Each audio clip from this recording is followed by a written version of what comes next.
Halo semuanya, di video kali ini saya akan membagikan cara membuat layout peta Google Earth di QGIS. Ini adalah contoh hasil akhirnya.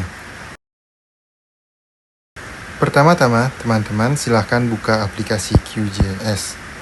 Untuk dapat menggunakan peta Google Earth sebagai peta dasar, teman-teman perlu menginstal plugin yang bernama Quick Map Services. Plugin bisa diinstal melalui menu Plugins, kemudian pilih Manage and Install Plugins. Di dalam kolom pencarian, ketikkan Quick Map Services, kemudian pilih Install. Plugin akan terinstall di dalam menu web.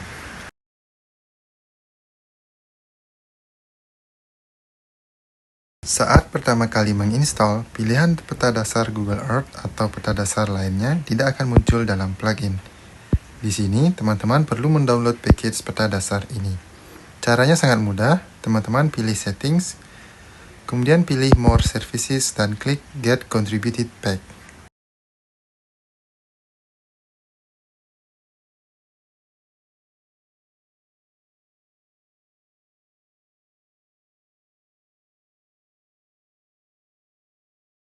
Setelah berhasil download peta dasar, sekarang kita bisa membuat layout peta.